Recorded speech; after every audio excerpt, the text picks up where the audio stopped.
Good evening to you all and welcome back to the Virginia Museum of Fine Arts. We're in for another month of Fridays After 5 presented by Chase Programming, and with that in mind, we are delighted to welcome Danny Lee from our sponsor's office to give you a message about what we're doing here at the museum. Danny, would you like to have a moment with my audience? Awesome. Thank you so much, Robert, and good evening. My name is Danny Lee. I'm the market director for Chase Bank, right here in Richmond, leading our expansion efforts in Richmond as well as in Central Virginia. First off, let me just say how honored I am and how thrilled I am to be presenting to you Friday After 5 series in partnership with Virginia Museum of Fine Arts. At JP Morgan Chase Bank, it is critically important that we give back to our community to be part of the community where we live, but where we also do our business. And we couldn't have picked a better partner than Virginia Museum of Fine Arts. On a personal note, Robert, you'll be pleased to hear that a couple of weeks ago, me and my family, we just became a member as a family membership. It's been an exciting experience to bring the kids out to enjoy the thousands of years of culture that exists within the museum, to finally get them to talk about things other than video games has been an exciting and wonderful opportunity as a father. With that being said, thank you for being part of us today.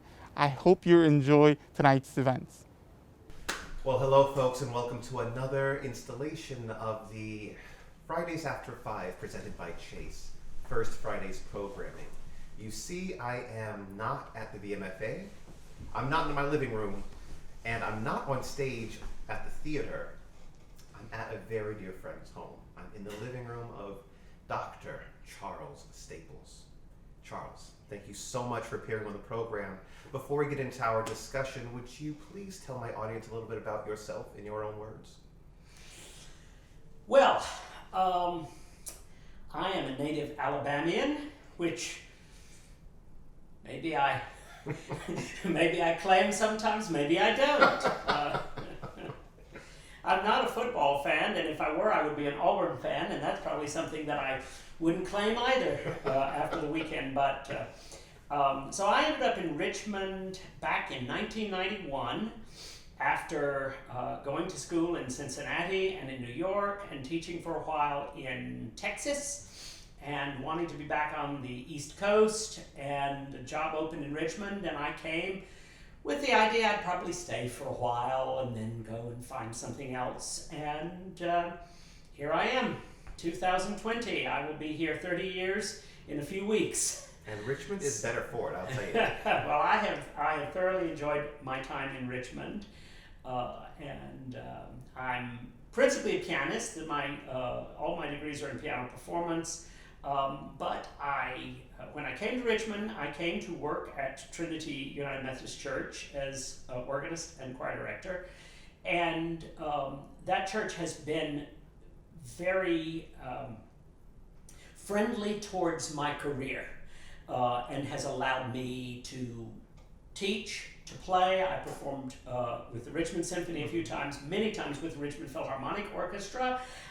Concerts around Richmond with singers and instrumentalists and solo concerts and whatnot. And so, I've integrated myself into the Richmond Music Society, and I've had a ball over these last 30 years. I myself am one of those singers that's had the pleasure and the joy of working with you.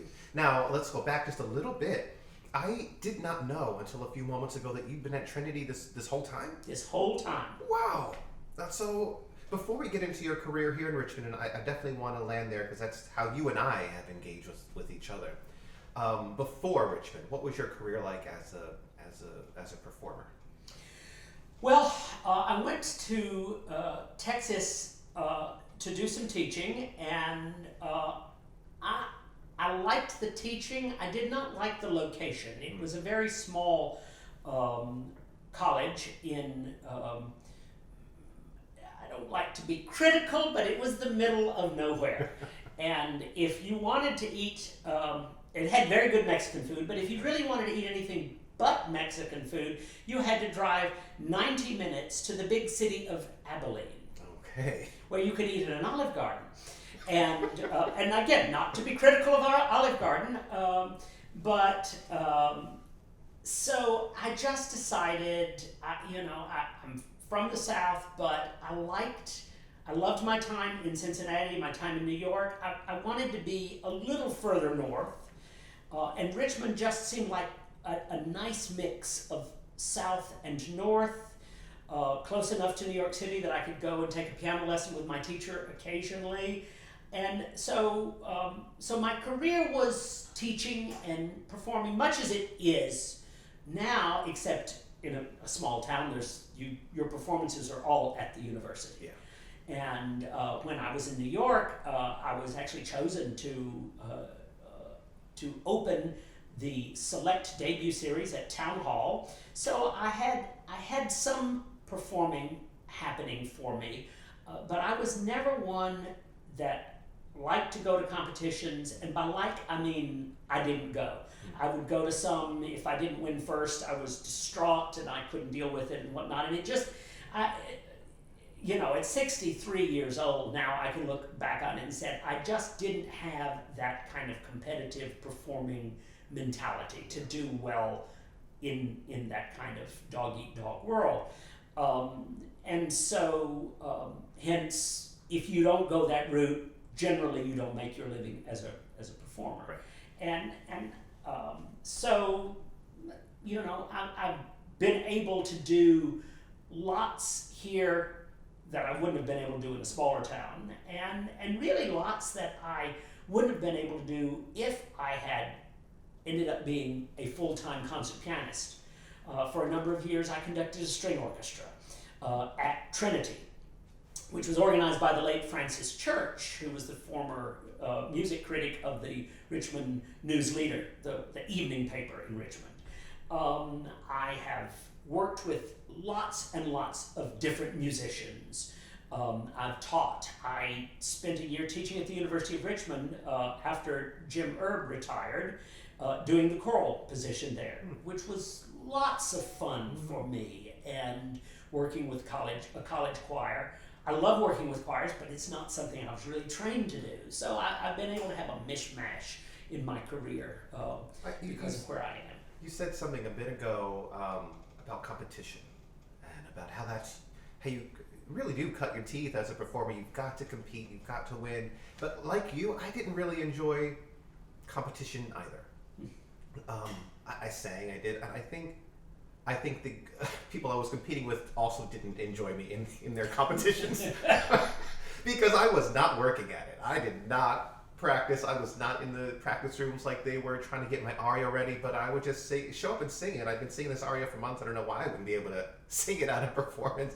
And I'd win an award and go home and not really care. And then that didn't rub people right. And I realized I don't feel like I'm as competitive as the rest of them are either. Right. And I don't think I suffered for it. I love what I do now. Yeah. And I know you do too. I do. But I was thinking, one of the competitions that you have the opportunity to meet various people, interesting people in competitions. And I was in the North Carolina Symphony competition back when I was in college. Came in third twice in that competition. I didn't go to a lot of competitions, but I happened to go to that one twice, and I happened to win third twice. Mm-hmm. One of those years, the second place winner was a name you probably know. Gentleman by the name of Moses Hogan. Oh my goodness. Stop it. Moses Hogan, and I remember it because that's not a name you forget. And he was not famous. He was a student, I think, at Oberlin at the time. But you don't hear the name Moses very often. And, there are not a whole lot of African American pianists, especially back in the 70s, in these competitions. Yeah. So I remember, being beaten out by this pianist who later, of course, had an incredible career as a choral conductor and then an untimely death. But, it's been a wild ride sometimes. Catalog of wonderful arrangements of spirituals. Y'all look him up. Moses Hogan. Many of y'all know him. I know you do. But those of you who don't, and even if you look him up again, I still have books of Moses Hogan anthems I've sung with churches or college groups. And they ain't easy. No, they are not. They are beautifully put together. They're perfect, is what they are. Look them up. You're not going to hate a single one of them. Moses, man, I didn't know that about you, Charles. And you know, he was a fine pianist. I did know he played the piano, but I didn't know he was competition level player. Yeah.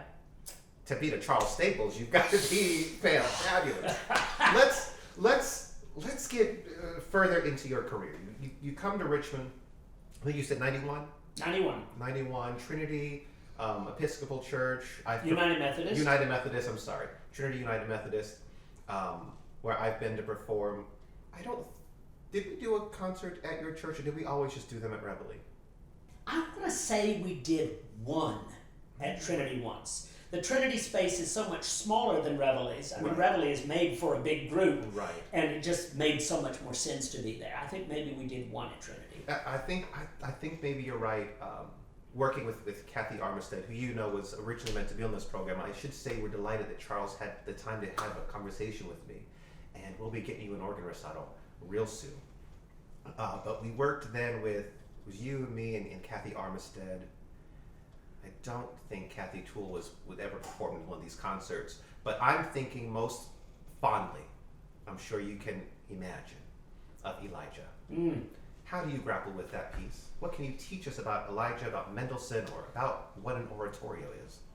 Well, you know, again, as a pianist, I knew a lot. I knew Messiah forever because you play lots of stuff from Messiah.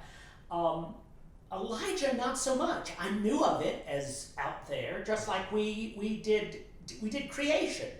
Yes, and we did the Duraflame Requiem. Oh gosh! You know, we did some great works together. The Mozart Requiem. Mozart, I knew. Elijah, I kind of knew a few pieces from Elijah, and when we decided to do it, it was a monumental task beginning to take in this huge work. Right. And of course, when we have done these things at Reveille or wherever, you can't really use the entire orchestra that Mendelssohn wrote for. Right. And so you begin to try to pare it down. And what can you do? You know, you don't have a second something here. So Kathy, can you play that line on the organ and make it sound a little like a bassoon? Because we don't have that instrument. And I don't even remember, but I know there were various times, or I might be asking some of the players, could you kind of play this note because it's not being covered anyplace else? Maybe it's bastardizing Mendelssohn a little bit, but it's making it work. And I think we did some pretty fair work with that piece and with the other things we did together. But Elijah is one that I had performed a couple of times before, not in the role of Elijah.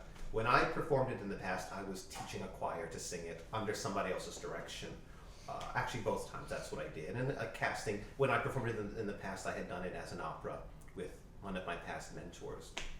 Opera's where I spend most of my time as a singer. But you, Charles, gave me the first opportunity to sing It Is Enough. An aria that so many baritones start their career with, and certainly treasure as a part of their repertoire. And I was going to sing that with Kathy, but tonight I'm going to sing from Messiah. Every musician has performed Messiah, at least every musician I know, to the point where some of us are sick of it, but it's performed every year for good reason. You mentioned earlier you play lots of stuff from Messiah. What are some of your favorite movements from that work?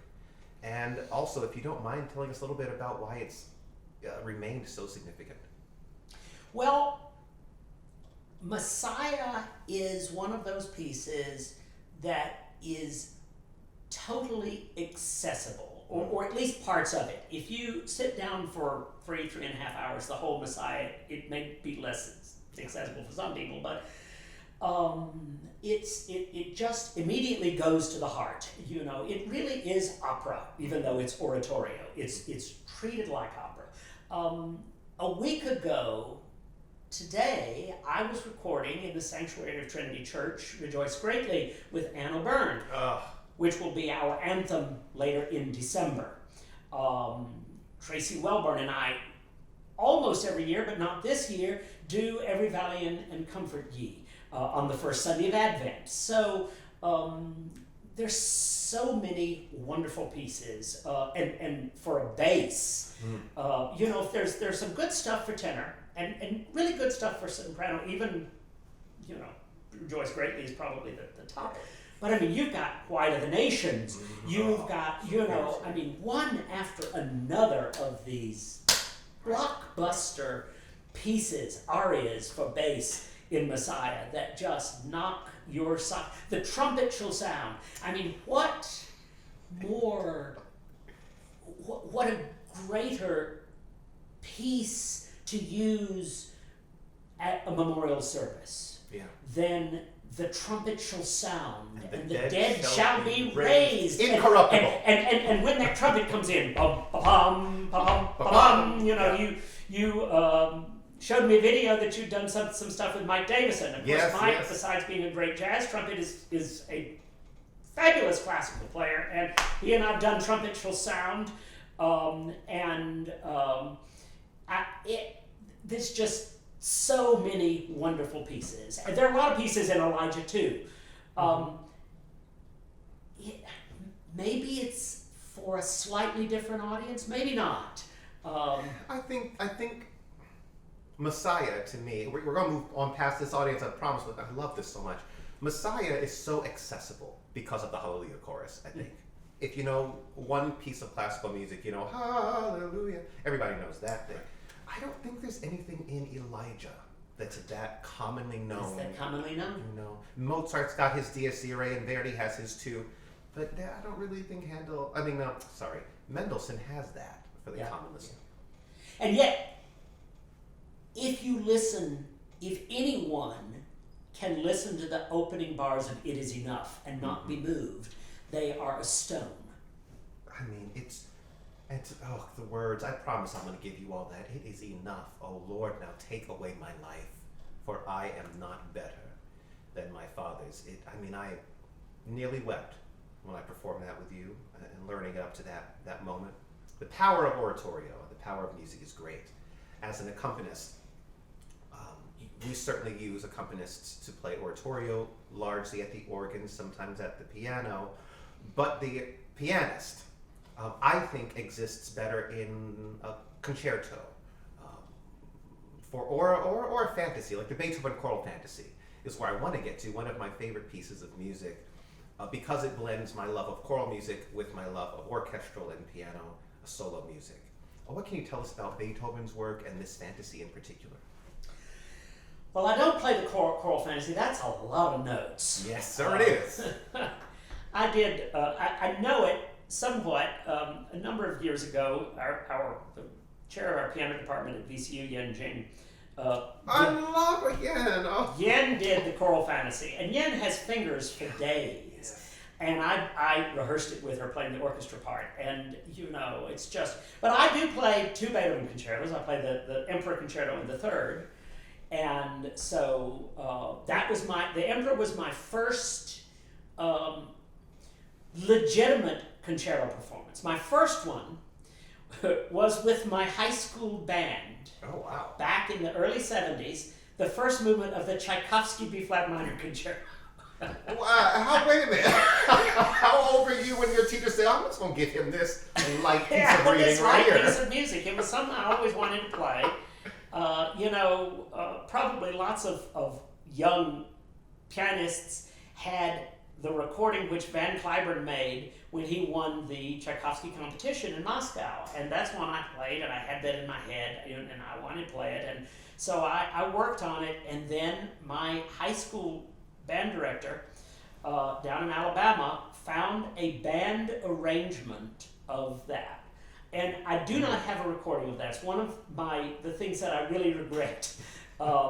Hearing the clarinets play that wonderful string theme was just not quite the same, but it was lots of fun. But my first kind of legitimate piano concerto with a real orchestra was the Emperor.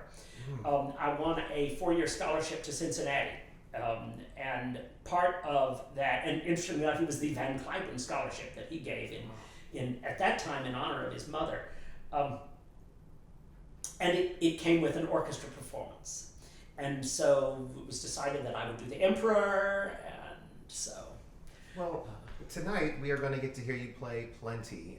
I understand, I know that we are going to have the opportunity, which I love, to incorporate some of recordings you've made as lessons for your students, which is dear to me, this concept, because it reminds me of the way greats like Bach taught their students, is simply writing things and passing them off to learn, and now pianists play those things to learn, famous etudes that teach us, our fingers, how to move.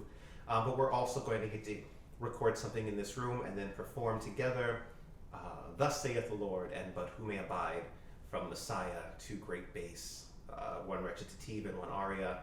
I confessed to you moments ago, I meant to practice all weekend, and I didn't open a book once, but I promise y'all I know it.